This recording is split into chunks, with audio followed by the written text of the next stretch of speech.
সম্মানিত সুধী, আসসালামু আলাইকুম। সময়ের সাথে শিক্ষা বিষয়ক অনুষ্ঠানে আপনাদের সবাইকে স্বাগত জানাচ্ছি আমি ফাতিহা শাফি।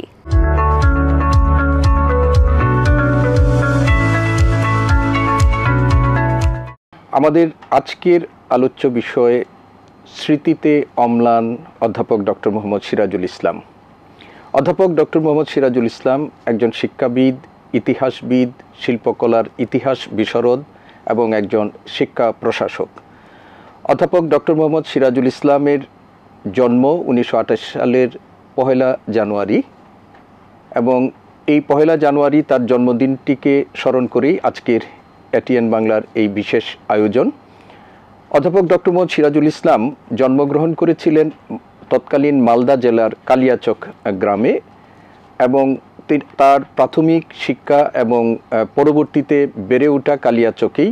মালদা জেলা স্কুল থেকে 1942 সালে তিনি ম্যাট্রিকুলেশন পরীক্ষায় কৃতিত্বের সাথে উত্তীর্ণ হন। রাজশাহী কলেজ থেকে কৃতিত্বের সাথে আইএ এবং একই কলেজ থেকে তিনি 1946 সালে সম্মানসহ ইতিহাস বিষয়ে দ্বিতীয় শ্রেণীতে প্রথম স্থান অধিকার করে বিএ উত্তীর্ণ হন। পরবর্তীতে তিনি কলকাতা বিশ্ববিদ্যালয়ে ইসলামের ইতিহাস ও সংস্কৃতি বিভাগে ভর্তি হন এবং সেইখান থেকে প্রথম শ্রেণীতে প্রথম স্থান অধিকার করে ইতিহাস বিষয়ে এমএ ডিগ্রি লাভ করেন। তার কৃতিত্বপূর্ণ ফলাফলের জন্য তিনি কলকাতা বিশ্ববিদ্যালয়ের গোল্ড মেডেল এবং প্রাইজম্যান অ্যাওয়ার্ডে ভূষিত হয়েছিলেন। উল্লেখ্য যে কলকাতা বিশ্ববিদ্যালয়ের মুসলিম শিক্ষার্থীদের মধ্যে তিনিই হচ্ছেন প্রথম যিনি ইসলামের ইতিহাস ও সংস্কৃতি বিভাগ থেকে এমএ প্রথম শ্রেণীতে প্রথম হয়ে উত্তীর্ণ হয়েছিলেন। ডক্টর মোহাম্মদ সিরাজুল ইসলাম পরবর্তীতে উচ্চশিক্ষার্থে তিনি জার্মানিতে যান এবং জার্মানির বিশ্বখ্যাত বন বিশ্ববিদ্যালয় থেকে ইন্ডিওলজি বিষয়ে তিনি পিএইচডি ডিগ্রি অর্জন করেন।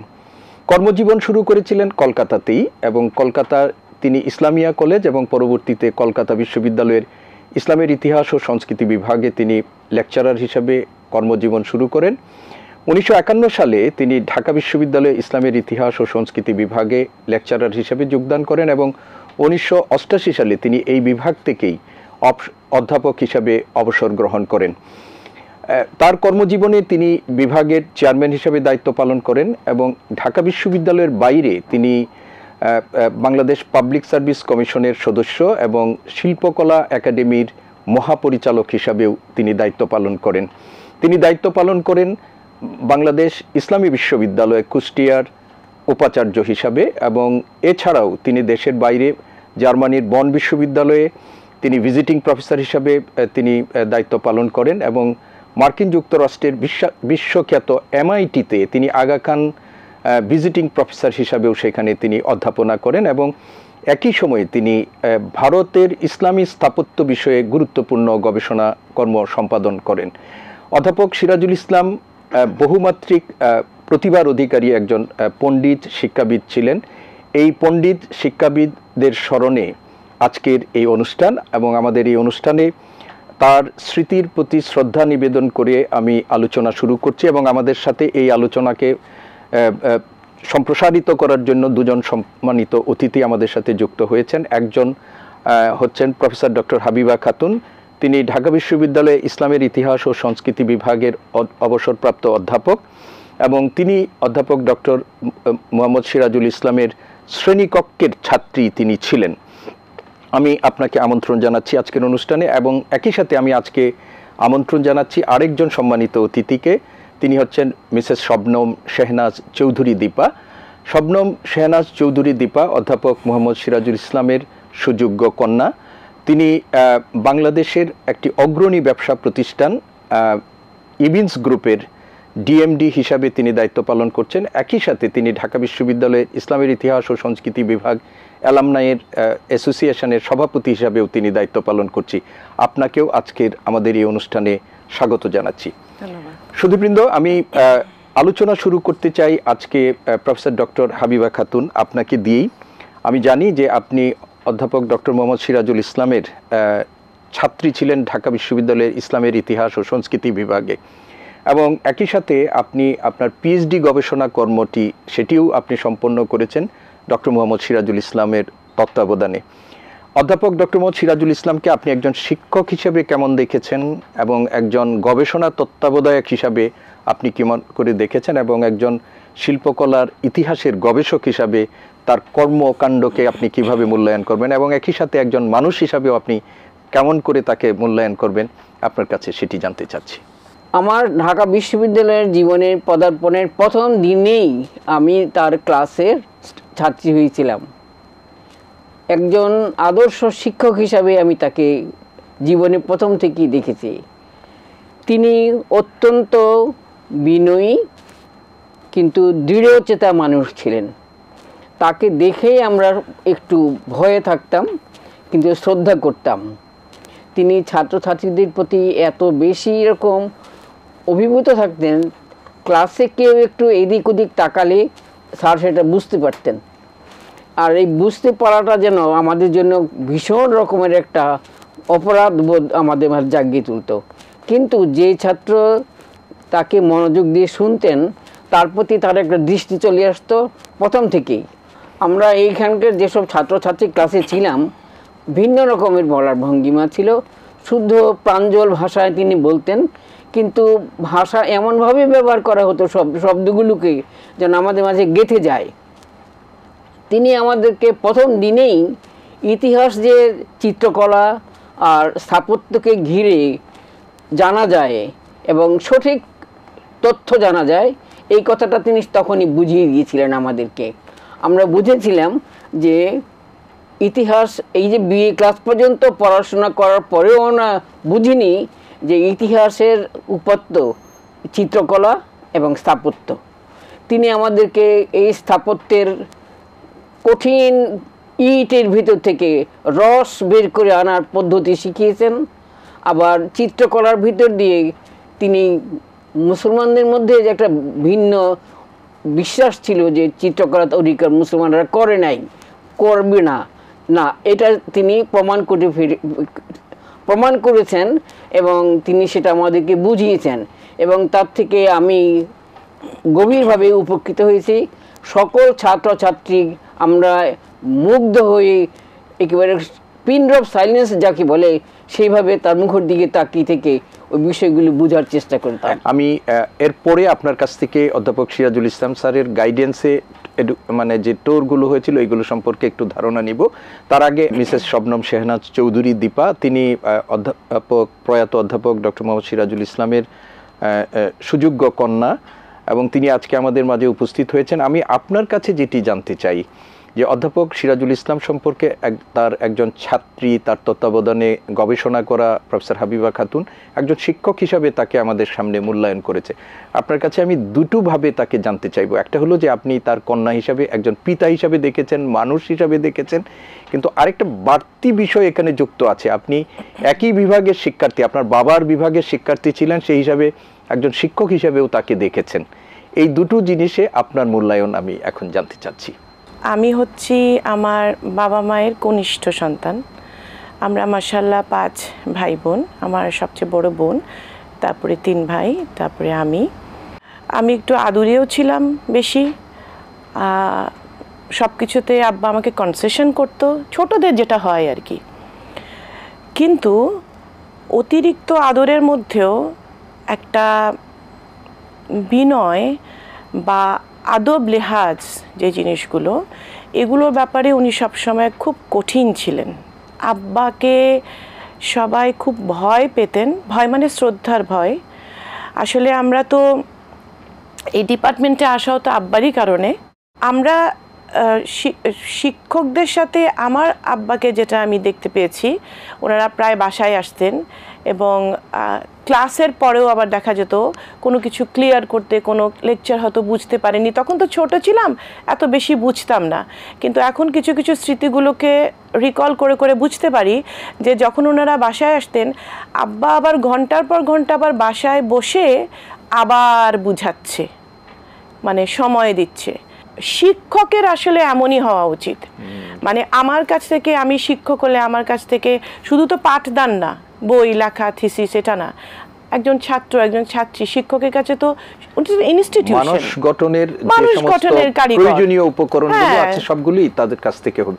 আমি আবারও আপনার কাছে আসব, আপনার কাছ থেকে ব্যক্তি সিরাজুল ইসলাম, বাবা সিরাজুল ইসলাম, শিক্ষক সিরাজুল ইসলাম সম্পর্কে অনেক কথা জানলাম। আমরা আরেকবার আপনার কাছে আসব, তার আগে আমি আবারও প্রফেসর হাবিবা খাতুন আপনার কাছে আসতে চাই। এবং আপনি যেটি বলছিলেন এবং যেখানে আপনাকে আমি থামিয়েছিলাম সেটি হচ্ছে যে আমরা যারা ইতিহাসে অধ্যয়ন করি, বিশেষ করে যারা শিল্পকলার ইতিহাস বিষয়ক বা আমরা যারা আর্কিওলজির উপর পড়াশোনা করি, তাদের একটা মানে প্রায়োগিক জ্ঞান অর্জনের জন্য আমাদের শিক্ষা সফরের মাধ্যমে, ট্যুরের মাধ্যমে দেশ এবং দেশের বাইরে স্থাপত্য এবং আমাদের প্রত্নতাত্ত্বিক নিদর্শন সেগুলো পরিদর্শনের আমাদের একটা কার্যক্রম আছে।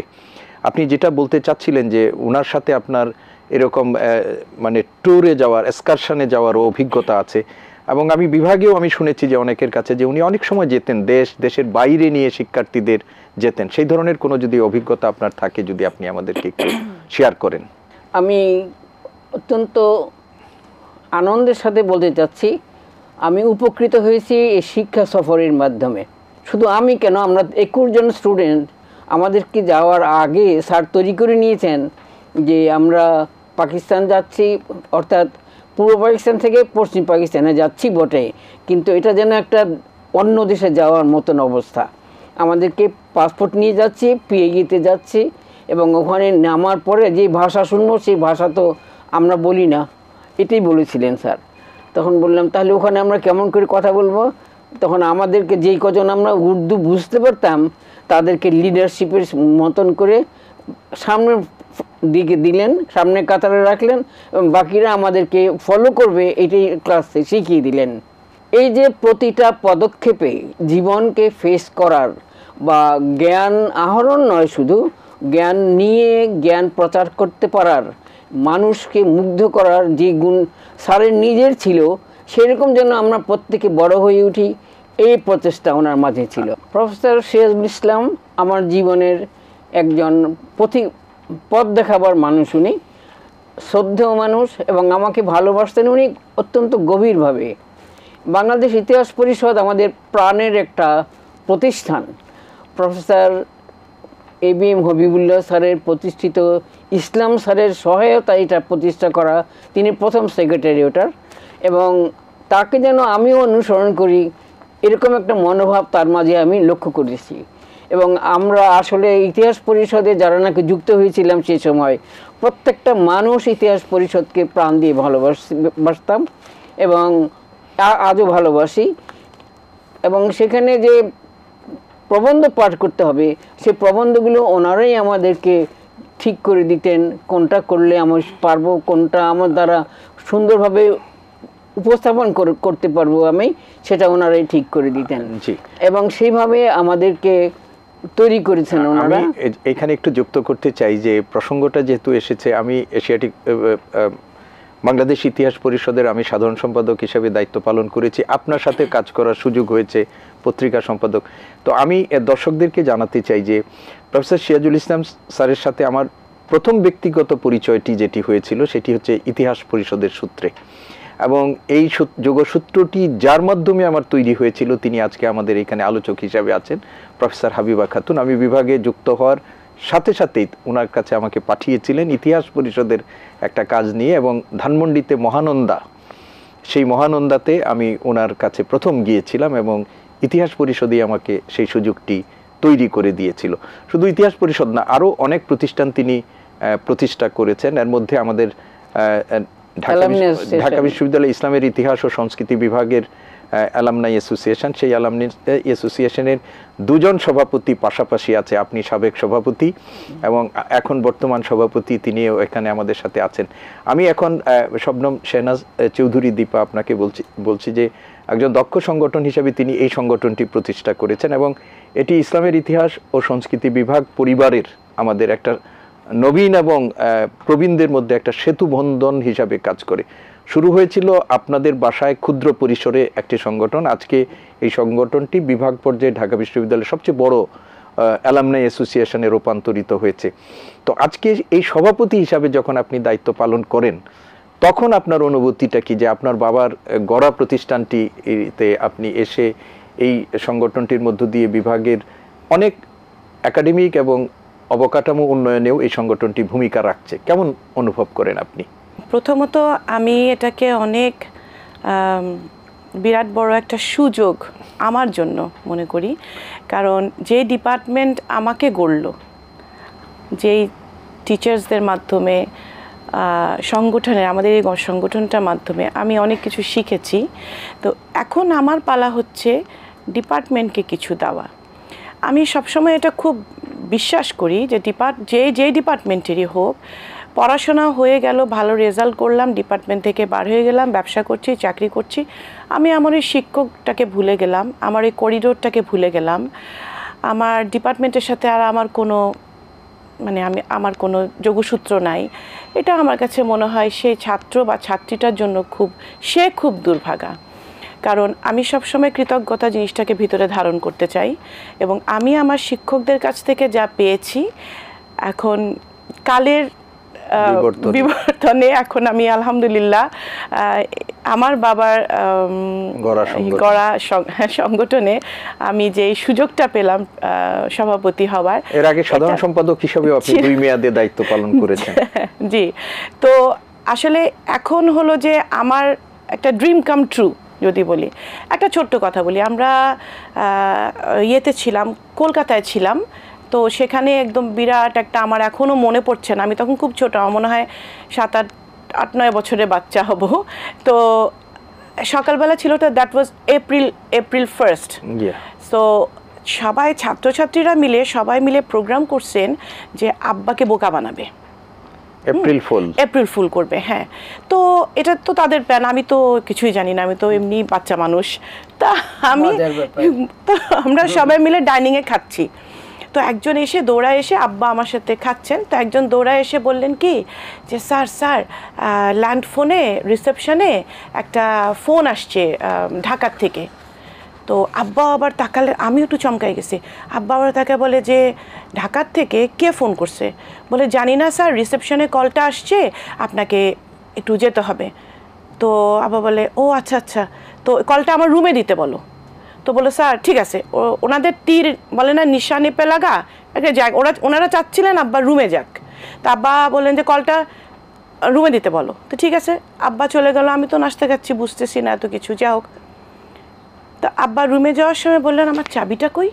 তা বলে কি তোমরা একটা কাজ করো তো, আমি এই বাগান দিয়ে হেঁটে আসছি, মনে হয় চাবিটা ওখানে পড়ে গেছে, তোমরা তাড়াতাড়ি চাবিটা আমাকে দাও। তো সবাই মিলে মাঠে চাবি খুঁজতে গেছে, অ্যান্ড সবাই মিলে ঘাসের মধ্যে চাবি খুঁজতেছে, অ্যান্ড আব্বা ডাইনিং রুমে এসে আরামে আমার সাথে খাচ্ছে, আর আমাকে বলছে খাও, কি নিবা, এটা নিবা, কি নিবা। তো আমি তো বুঝছি অনেক, ওনারা হয়রান হয়ে গেছেন, হয়রান এসে স্যার চাবি তো কোথাও খুঁজে পাচ্ছি না। বলে চাবি তো পড়েনি, পাবা কোত্থেকে?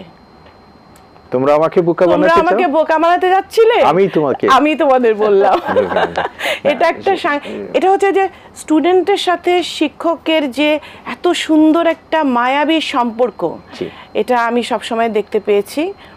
আর একটা ছোট কথা বলে শেষ করব।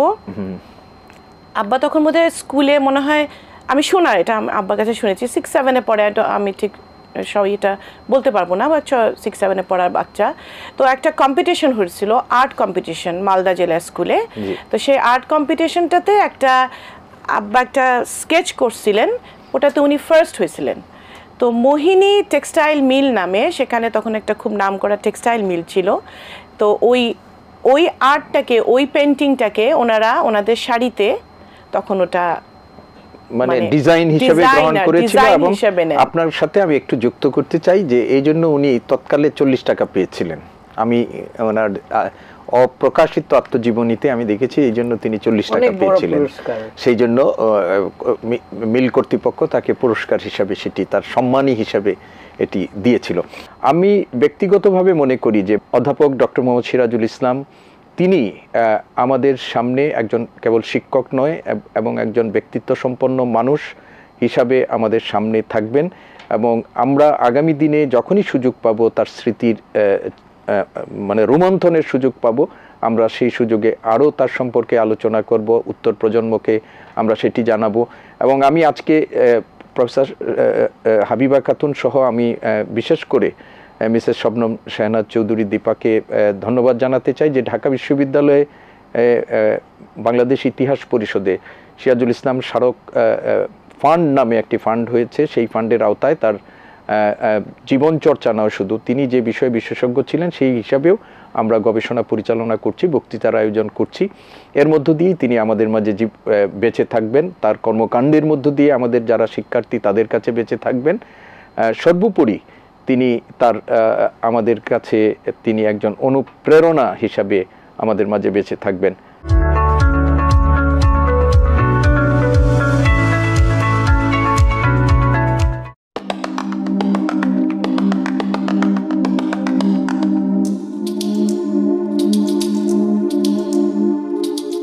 বাংলাদেশ ইতিহাস পরিষদের উদ্যোগে অনুষ্ঠিত হয়েছে অধ্যাপক ডক্টর মোহাম্মদ সিরাজুল ইসলাম স্মারক বক্তৃতা 2024।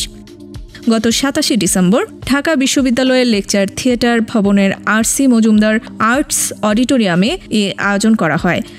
মুঘল চিত্রকলায় আকর ঐতিহাসিক উপাদান শীর্ষক বক্তৃতা প্রদান করেন ঢাকা বিশ্ববিদ্যালয়ের ইসলামের ইতিহাস ও সংস্কৃতি বিভাগের অনারারি অধ্যাপক ও শিল্পকলা বিশারদ ডক্টর নাজমা খান মজলিস। স্যার এত চমৎকার পড়াতেন, এত জ্ঞানগর্ভ, এবং সেই সময় আমাদের যারা টিচার ছিলেন, যারা শিক্ষক ছিলেন, তারা সবাই খুবই কি বলবো উচ্চমানের তারা প্রফেসর। স্যারের যে ক্যারিশমা ছিল, স্যারের যে ব্যক্তিত্ব ছিল, স্যারের যে জ্ঞান গরিমা ছিল এবং পড়ানোর একটা আলাদা স্টাইল ছিল, সেটা হচ্ছে এখন আমি বুঝতে পারি, আমি শিক্ষক, যে ছাত্রদের বেসিকটা দিতে হবে।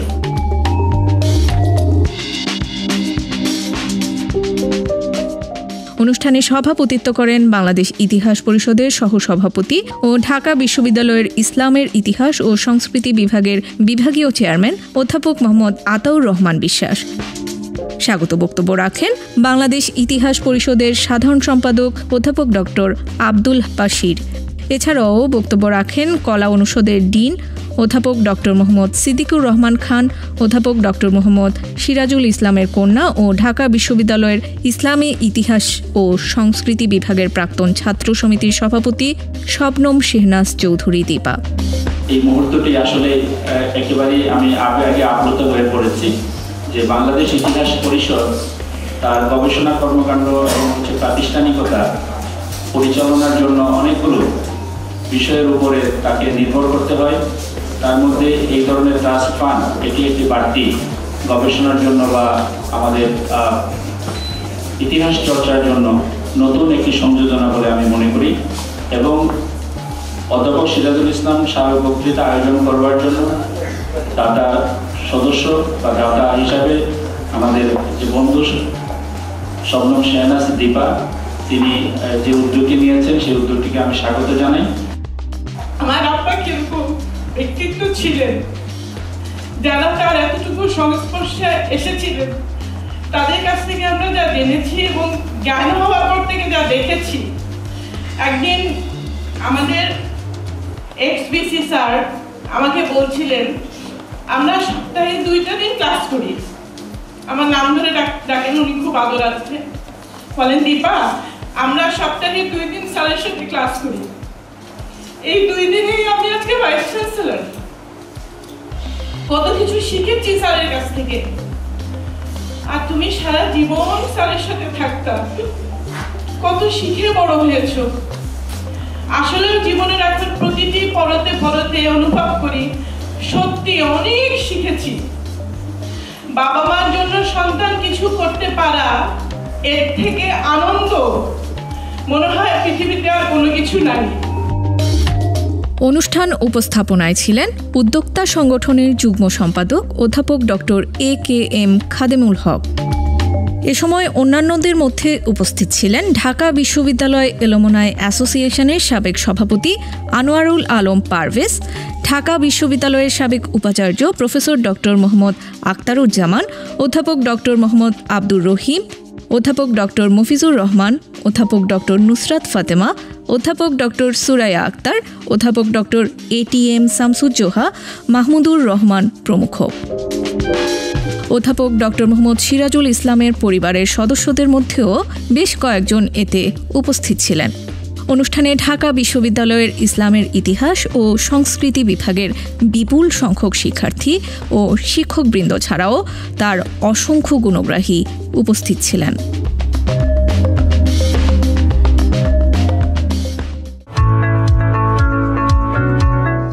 রাজধানীর আইডিয়াল ইন্টারন্যাশনাল স্কুল অ্যান্ড কলেজের বসিলা ও ফার্ম গেট ক্যাম্পাসে নানা আয়োজন, বিস্তারিত রিপোর্টে।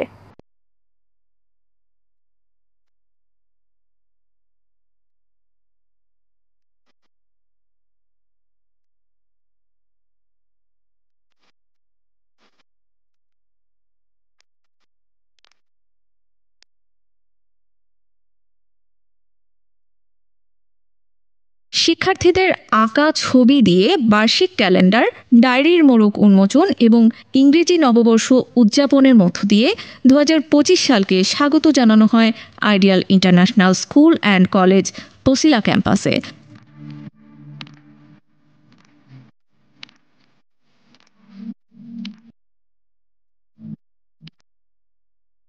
অভিভাবকবৃন্দের হাতে বার্ষিক ডায়েরি ও শিক্ষার্থীদের হাতে বার্ষিক ক্যালেন্ডার তুলে দেন প্রতিষ্ঠানের নির্বাহী অধ্যক্ষ মরিয়ম আক্তার এবং chairman doctor M A. Halim Patwari.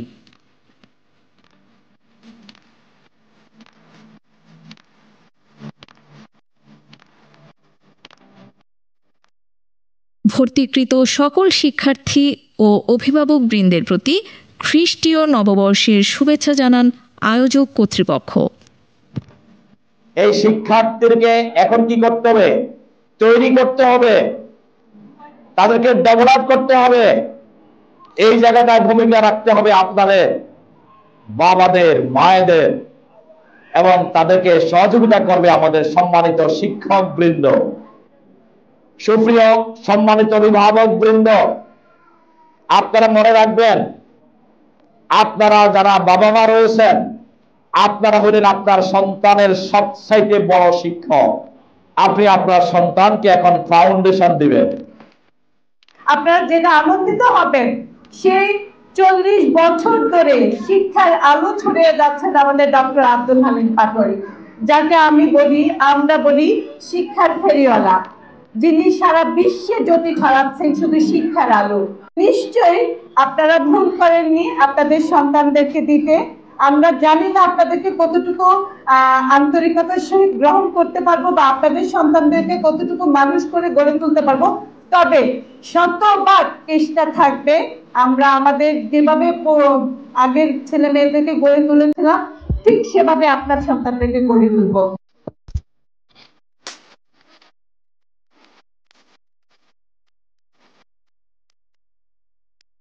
এছাড়াও গত 5ই January ideal international school and college Farmgate ক্যাম্পাসে নবনিযুক্ত 42 জন শিক্ষককে সংবর্ধনা প্রদান করা হয়। এই আয়োজনের মধ্য ছিল শিক্ষকবৃন্দের নৃত্য, আবৃত্তি, সঙ্গীত এবং ফ্যাশন শো।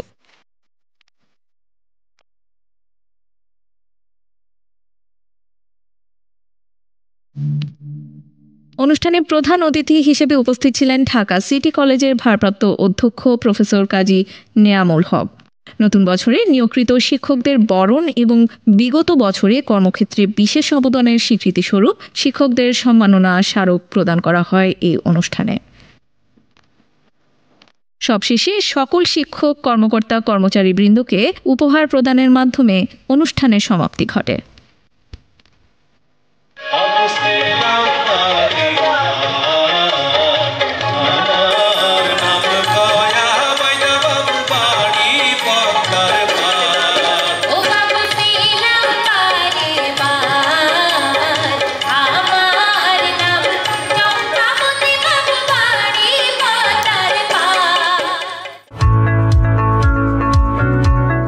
প্রিয় দর্শক, সবাইকে আবারও ধন্যবাদ ও কৃতজ্ঞতা জানিয়ে আগামী পর্ব দেখার আমন্ত্রণ। আল্লাহ হাফেজ।